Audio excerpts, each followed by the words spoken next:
Hello everybody, good afternoon and welcome to the ninth in our series of performance puzzle webinars. I'm Gary Cookson, and for the next 25 minutes or so I'm going to be taking you through one of the 12 themes in the performance puzzle.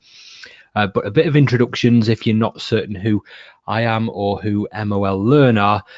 I'm Gary, as you know, and I've got 20 years experience working in senior level HR positions across the UK in private, public and voluntary sectors. I've got a young and growing family who take up most of my time, and as you can imagine, at the moment Christmas dominates everything that we're doing.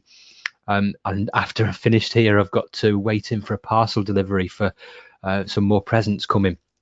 In fact, that picture's out of date. I've added a fourth child now, as if three weren't enough. And the presents in my house range from a car for the eldest through to a ball pit for the youngest. So I've got it all going on in my house. But what I'm trying to do in this series is share some of the examples and the experiences I've had, help you to understand how to unlock performance in your organizations, and also give you a bit of flavor as to what MOL Learn can do for you if you've not come across the company before. I work as an associate with MOL and I deliver some of their CIPD and CMI programs. And if you're interested in any of those, then you can find some handouts in one of the panels today, and MOL Learn will be more than happy to talk to you about anything that you might want to ask. So what are we doing today? Well, a couple of things. My input is about 20 minutes. Those of you who've been in any of the previous 8 performance puzzles know that I talk for about 20 minutes and I include a few polls within that time. You can interact in a number of different ways. You can use Twitter if you want, use the performance puzzle hashtag, and we'll get through to some of the questions that might come through that way a little bit later on. But you can also ask questions using the GoToWebinar panels, and there's 2 ways you can do that. You can either use the questions panel and throw things in there, or you can use the chat panel and throw things in there. The choice is yours, and I'll be able to monitor both of those things to see if you've got any queries as we go along. And the performance puzzle, if you've not joined us before, is a series of 12 linked themes all around how organizations can unlock performance. And you can see today we're on number 9. So we've got 3 more to go. If you've not seen any of the ones previously, then you can get the recordings from MOL Learn, and if you've not yet signed up to any of the 3 that are coming, then please do so. But this is what we're covering today. 2 particular things around autonomy and fairness. The 2 concepts are linked. Autonomy is about, do you let people do their own thing, and how does that motivate them? But in doing so, are you being fair to both them and other people? And I'm going to share with you some theory, some insights and some examples, and get your views as well through a few polls. So let's start off. I want to refer you to a book from Dan Pink called Drive. And he also does a TED talk about this as well, which has been watched nearly 18 million times. And he talks about autonomy in that. And he says it's a critical source of intrinsic motivation in the workplace. And he says it's more useful for 21st century organizations, the concept of autonomy, than traditional financial incentives. So he thinks that if you can intrinsically motivate an employee, then performance should follow. But he also points out that everyone's motivated in different ways, and some of Pink's critics point out that if you grant autonomy to individuals, it can lead to a lack of consistency, some unfair comparisons and approaches.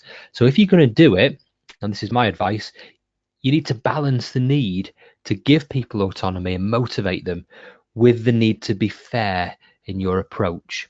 And we'll explore both of these concepts today over the next 20 minutes or so. But I'm going to start us off with a poll. And the question that I'm going to share with you in a minute or so is this: can you afford as an organization to give your employees full autonomy in their work? So I'm going to open a poll, and that will change the display on your screen imminently. That will launch now, so your view should have changed. You should be able to see the poll. Feel free to pick any of the options that you have. If you want to add anything to your response, then throw that in either the chat panel or the questions panel. I'll be able to pick that up there. I can see that most people are voting. I'll just leave it a couple more seconds to get the last few people to vote. obviously 3 different options: yes, no, and maybe. And I can see the responses coming in, which are exactly what I thought might be the case. And I'm going to share these with you imminently. So everybody's voted now. So I'm going to share with you the results. And the results of this poll now on your screen. So you can see there that most people saying maybe. And that's exactly the point that I think I'm trying to make in this session today, that there are both pros and cons to giving people autonomy. So I'm going to share with you some examples of mine that look at both sides of this and look at the implications of how that works as well. So let's hide those results and go back to my slides. So we've got the concept of autonomy today. And what does this mean? Well, here's some thoughts again from Dan Pink about what autonomy is. He talks about autonomy, mastery, and purpose. And if you've got any reactions to this and some of the thoughts that Pink says here, then please throw these in chat or throw these in questions or tweet us using the hashtag. I'd not argue with these 3 points, to be honest, but I'm going to see what examples I can give to see how it works in practice. Some people say if you give people a sense of autonomy, that they feel they've got some self-direction, some choice, they're more likely to be motivated by the work they do for its own sake. And yet, I think you look at some of the best examples of true autonomy in the workplace, someone like Google, who give people 20% of their individual time to spend on personal projects, and Zappos with their system of holacracy. Both of these are companies that are doing really well, and they attract an awful lot of people to want to work for them. So I don't think the chaotic nature of giving people full autonomy is having an adverse impact, but question whether you would want to work in those companies. Some of you would, and some of you wouldn't. And that's because autonomy is fantastic for many people, but for others, it simply doesn't work and they don't want it. It can raise issues around fairness if you allow people to be different. And that can be really important. I wrote a blog a few years ago about the introduction of flexible working practices to try and show how some HR policies can be implemented unfairly. I often make the point that HR policies shouldn't be about equality and treating everyone equally, but it should be about a culture of fairness, allowing for individual differences in the workplace, but giving equality of opportunity. And in that blog, I was saying that fairness isn't a motivator, but it can be a significant demotivator. So it's one of Hertzberg's hygiene factors in that sense. And if you allow people autonomy, it creates situations where people can develop their own working practices.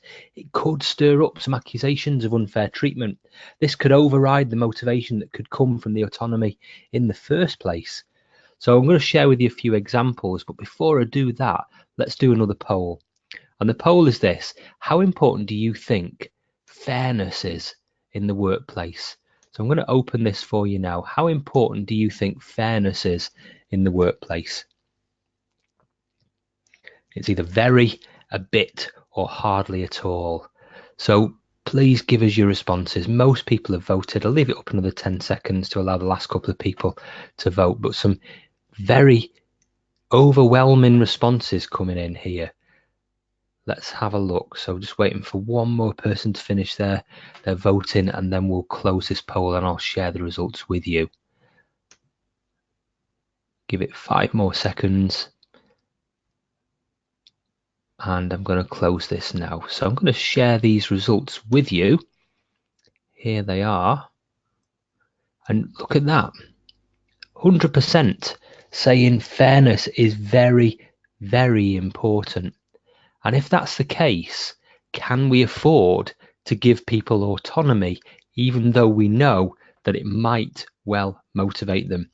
If we're scared of being accused of being unfair, we can't really let people do their own thing, or can we?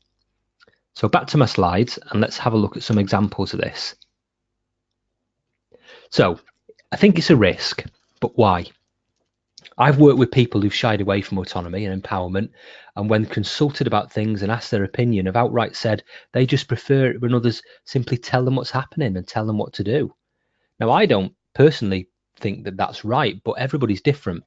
And in that organization, I launched a big conversation about performance management and another one about the people strategy that I wanted to implement. And people viewed both things as really suspicious developments because they just weren't used to being allowed to make choices and have some input into decisions. But it can be a really powerful motivator. I worked with a very senior IT director who took this to the extreme. No one knew where he was.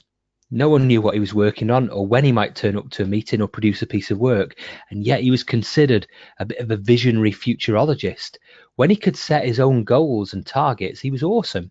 But unfortunately, these clashed regularly with what the organization needed. And so, despite his own level of motivation and happiness, he frustrated the hell out of his colleagues. And then he began being micromanaged by a new executive who came in, and he reacted really badly to the lack of autonomy and he left very unhappily. But the micromanagement was a reaction to how he'd worked in the past, to how he'd enabled and used his autonomy.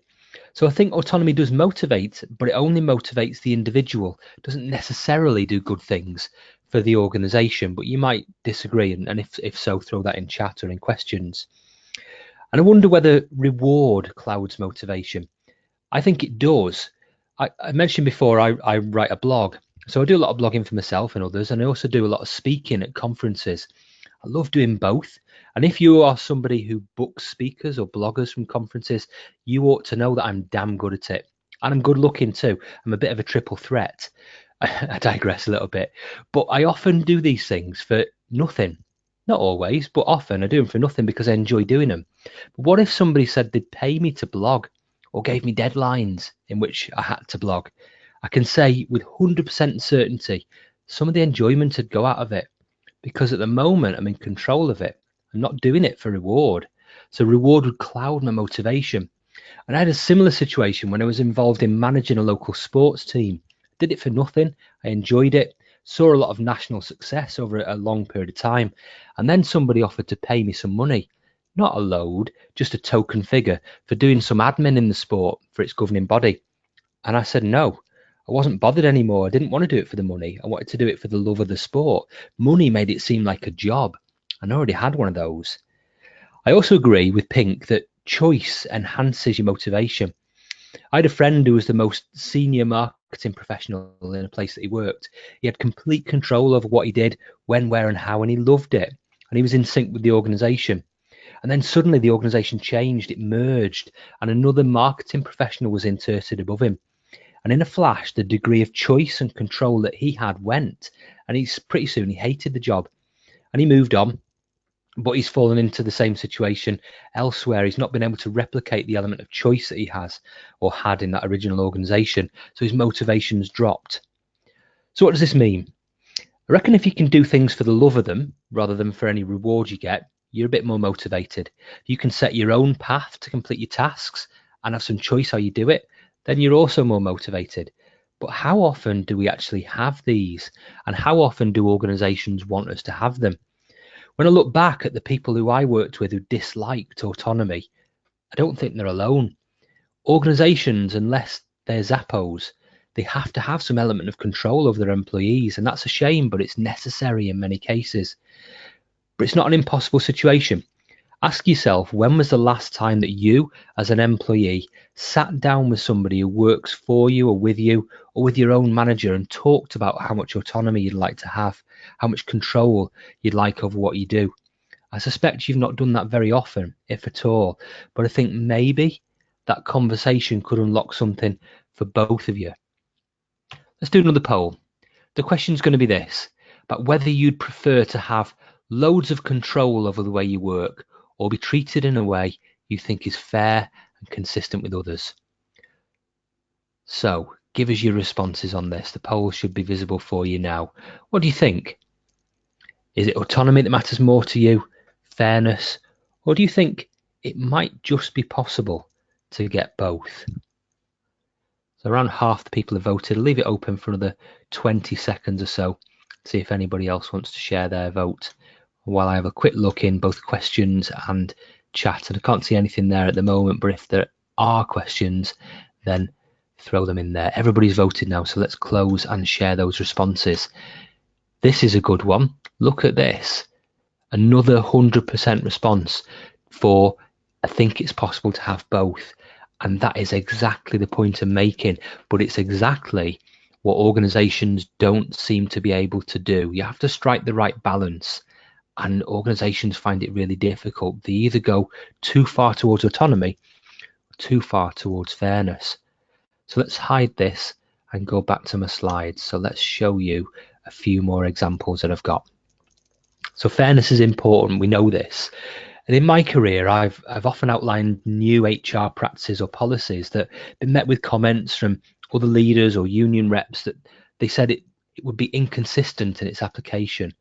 Example, I recall debating the introduction of a small-scale recognition scheme with trade unions where managers had discretion to give a gift to people of up to £25 for doing anything, really, any piece of good work. But the unions didn't like it because they reckoned it could result in people being treated differently. I've also debated a new approach to flexible working with senior leaders, and some of them weren't supportive of it because they were concerned across the organisation people could be treated differently. And for many years in my career, it seemed that all people wanted from HR was to ensure that people were treated the same. And I can't think of anything more demotivating than to be treated the same as everybody else. Who'd want that? So my standard response to this, and it should be yours, I guess, if you are faced with similar situations, it's not about treating everybody the same. It's not necessarily about quality either. It's about having a set of values that underpin your policies. And in fact, they're the main bit of your policy, and behave in line with them. One of my values is fairness. I believe that in life and in work, you should be fair to people. But everybody's circumstances are different. And that means we can't operate policies entirely in a standard format. But I don't think that's such a problem. As long as you're fair to each individual based on the circumstances they present at the time, you're treating people as adults, you're behaving in line with what I believe should be a core value and principle for all organisations. And it does mean that there'll be different approaches to reward and to flexible working because it's inevitable. It's part of employing human beings and treating them as human beings. We don't need standard practices and total consistency, but we perhaps do need consistently fair practices, and that's a different thing. Fairness isn't a motivator, in my view. I'm not motivated to an organisation that says it's fair. I think it's just spin. I've found out the contrary sometimes. I've seen promises where people say you can use the full extent of your skills and knowledge, you can operate without being micromanaged. I can see it being broken for one person and applied for another, and it seems quite unfair. It's not making the most of autonomy or fairness. And I've seen people leave organisations because they think they're being treated unfairly, and I'd do the same. So organisational culture gets in the way. In HR and as leaders, we have to ensure that the need for equal treatment doesn't outweigh the need for fairness in organisations, and nor should it impact on the exploration of autonomy for individuals. So my concluding thought on fairness is that it can be a significant demotivator, but the presence of fairness isn't a motivator. Autonomy does that. So there is that balance that needs to be struck. So I'm on to my final slide now, and then I'll take some questions. My advice is talk to people, treat them as individuals, ask them what motivates them, what drives them. And if they don't seem happy, ask why and do your utmost to help them with it. And above all, don't ignore somebody if they say they're being treated unfairly.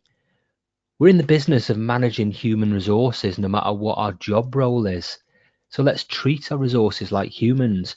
When was the last time you as an employee sat down with somebody who works for or with you or with your own manager and talked about how much autonomy you'd like to have, how much control you'd like over what you do? And as I said before, I don't think anybody does that with regularity, but maybe that could unlock something for both of you. And if you treat people like adults, you can unlock the next piece of the performance puzzle. And that brings me to the end of the content that I had today. I have got some time to deal with any questions before we finish today. So if you do have any questions, then throw them in the questions panel or throw them in the chat panel. But it's okay if you haven't. I'll also scan Twitter to see if there's anything on the the hashtag there. I'd be interested to see what your reaction to the concepts of fairness and autonomy might be. If there's anything you want to share, then please let me know. And if there isn't, then we'll be finishing within a minute or so. But I'll just give it 30 seconds to see if anything appears in questions or in chat.